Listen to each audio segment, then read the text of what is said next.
Buenos días, mi nombre es Romel Torres, cursante del Doctorado de Ciencias de la Educación de la Universidad Pedagógica Experimental Libertador con sede en San Cristóbal. A propósito del desarrollo de las prácticas profesionales, presento el siguiente video como un requisito para alcanzar las unidades acreditables. Quiero agradecer a todos los docentes integrantes de la línea de investigación formación docente, al doctor Izarra, a la doctora Nancy Escobar, a la doctora Isabel Calderón, a la doctora María Salvatierra y a la doctora María Chacón, quienes han sido parte importante y fundamental para el desarrollo de la presente actividad. Comienzo señalando por qué me inclino por esta línea de investigación formación docente. Bueno, en primer lugar, creo y considero que el docente debe estar constantemente actualizado. Tiene un reto, ser innovador y llevar nuevas propuestas de enseñanza o estrategias nuevas de enseñanza-aprendizaje al aula. Además, en segundo lugar, hay una riqueza ontológica que tiene que ser estudiada, analizada por el docente investigador. Y en este sentido, Heidegger decía lo siguiente: toda ontología, por rico y sólidamente articulado que sea el sistema de categorías de que dispone, es en el fondo ciega y contraria a su finalidad más propia, si no ha aclarado primero suficientemente el sentido del ser y no ha comprendido esta aclaración como su tarea fundamental.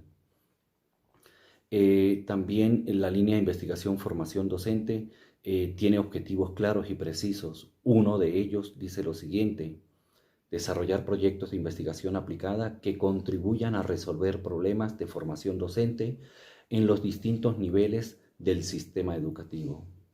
Cuando se plantea el siguiente proyecto, las tutoras asesoras colocan en manos de este investigador la tarea de realizar dos investigaciones. Por un lado, el proceso de construcción de un concepto de didáctica y por otro, la fundamentación teórica de la etnometodología desde donde se aborda la presente investigación.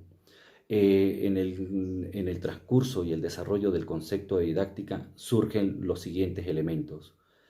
Primero, el concepto de didáctica. Pérez Gómez dice lo siguiente: entiende la didáctica como la ciencia y tecnología del sistema de comunicación intencional, donde se desarrollan los procesos de enseñanza-aprendizaje en el orden para optimizar principalmente la función intelectual.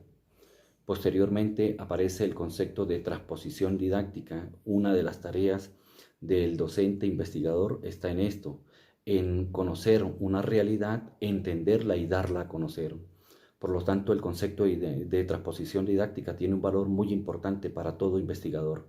Dice lo siguiente: un contenido de saber que ha sido designado como saber a enseñar, sufre a partir de entonces un conjunto de transformaciones adaptativas que van a hacerlo apto para ocupar un lugar entre los objetos de enseñanza. El trabajo que transforma un objeto de saber a enseñar en objeto de enseñanza se llama transposición didáctica. Por lo tanto, transformar las nuevas realidades es una de las tareas del docente. Ahora bien, ¿de dónde surge la etnometodología? La etnometodología como ciencia surge entre los años 40, 50 y 60 del siglo XX, en una lucha entre dos corrientes. Por un lado, la corriente positivista de la sociología y por otro lado, la corriente fenomenológica de la sociología.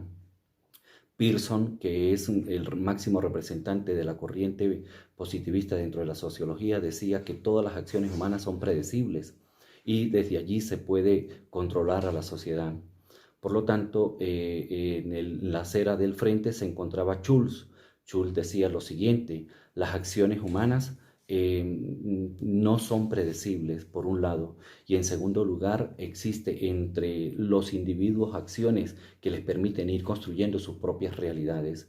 Estas realidades no son sino productos de la interacción entre la intersubjetividad de los sujetos y las acciones propias, diarias que ellos van construyendo.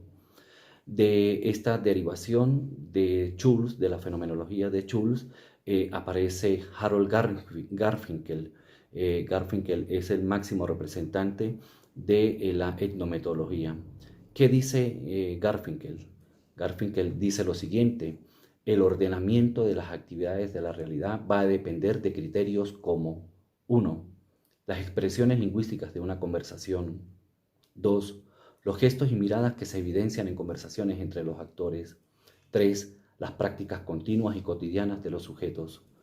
Las acciones humanas no pueden ser predecibles, por lo tanto, las acciones humanas son responsables en parte en la construcción de lo que los sujetos hacen a diario.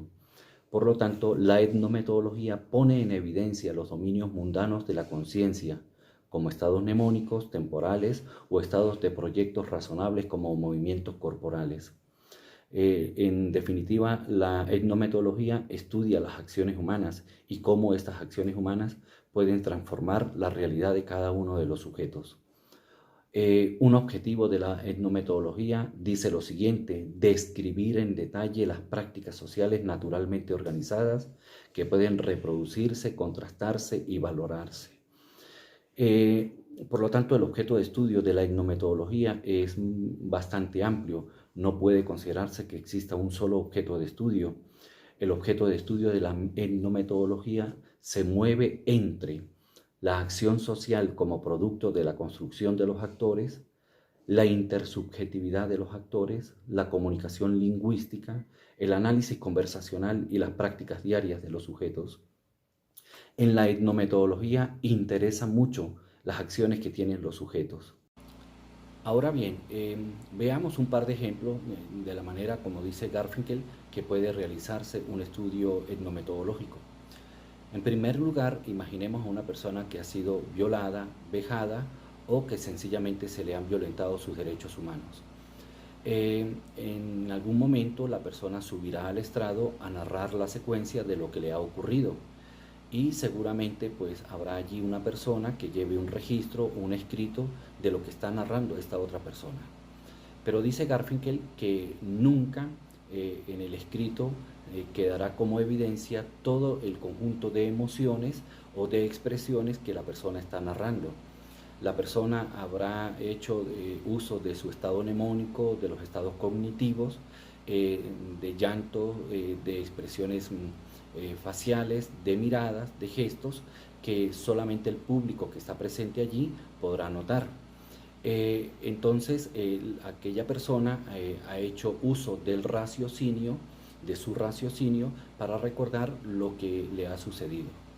Entonces, en un primer lugar, los estudios etnometodológicos analizan las situaciones únicas e irrepetibles que suceden en las acciones humanas. Veamos un segundo ejemplo. Imaginemos un juego de billar en una comunidad X, en donde un conjunto de individuos normalmente se reúnen para realizar los juegos allí. Dice Garfinkel que seguramente estos individuos han creado un conjunto de métodos que le dan significado a los juegos que ellos realizan, es decir, a la estructura social a la cual pertenecen. Seguramente habrán palabras, gestos, miradas, jugadas especiales que han logrado desarrollar y que a través de estas pues se mantiene el control dentro de la comunidad. Es decir, este tipo de acciones que realizan los sujetos permiten más o menos mantener el control de la cotidianidad que se presenta dentro del juego o dentro de este espacio.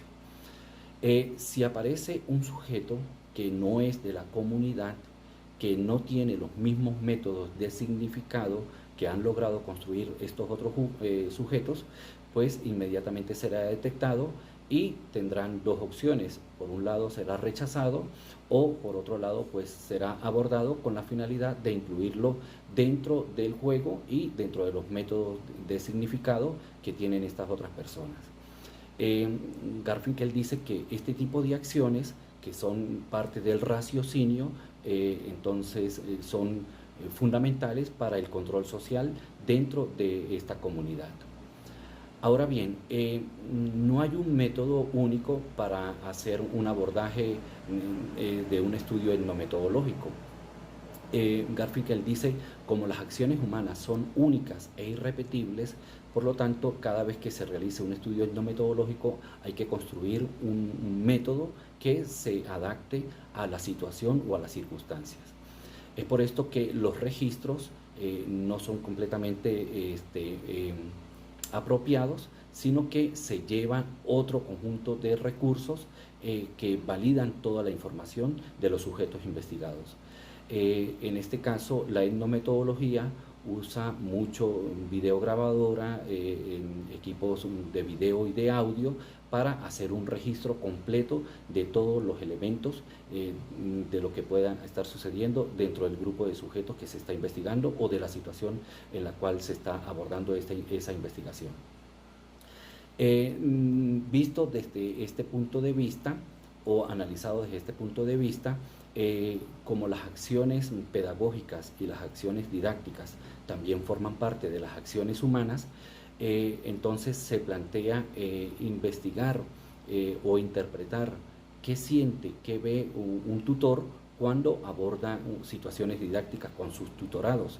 Es por lo tanto que se plantea entonces el siguiente objetivo: interpretar la opinión de los tutores en relación con la didáctica que siguen en la formación investigativa de sus tutorados en el posgrado. Lo que se quiere o lo que se pretende allí es interpretar la opinión, las expresiones, los gestos, las miradas, lo emotivo, lo cognitivo que tiene el tutor sobre las cuestiones didácticas o el abordaje didáctico que realiza con sus tutorados. Para eso se han construido algunos indicadores. Primero, pensamiento crítico del tutor en relación con las actividades didácticas que se desarrollan en un espacio. Segundo, establecimiento de relaciones en contextos originales, esto es, el manejo pedagógico del tutor ante las nuevas situaciones propuestas por sus tutorados. Tercero, ubicuidad y posibilidad de enseñanza de parte del tutor con herramientas digitales, tecnológicas, didácticas, entre otras. Cuarto, sensibilidad ante las nuevas realidades educativas. Aquí lo que interesa es interpretar la opinión, las expresiones, los gestos, las miradas, lo emotivo, lo cognitivo que tiene el tutor al hacer mención sobre la didáctica que siguen sus tutorados en el posgrado. Lo que interesa es saber cómo resolvió las nuevas situaciones ante los tutorados, cómo fue el manejo del pensamiento crítico ante las nuevas situaciones y qué papel tiene la sensibilidad del tutor ante estas nuevas realidades. Por lo tanto, se plantean entonces las siguientes preguntas. ¿De qué forma utiliza el tutor las estrategias didácticas en la formación investigativa de sus tutorados? ¿Cómo maneja el tutor las nuevas situaciones pedagógicas propuestas por sus tutorados? ¿Cómo es el manejo de la ubicuidad y la posibilidad de la enseñanza con herramientas digitales, tecnológicas y didácticas del tutor? Y cuarto, ¿cómo es la sensibilidad del tutor ante las nuevas realidades educativas? Ha sido un trabajo formativo, ha sido un trabajo que ha dejado una enseñanza grande, han sido muchas las fortalezas que ha dejado esta investigación. Este ejercicio queda como parte del trabajo que se realiza en la línea de formación, en la línea de investigación formación docente del doctorado de Ciencias de la Educación de la Universidad Pedagógica Experimental Libertador. No me queda más sino agradecerle a las tutoras y a todo el equipo que ha hecho posible el desarrollo de la presente actividad. También podrán ver ustedes algunas de las referencias bibliográficas que se pudieron utilizar para este trabajo. Muchas gracias.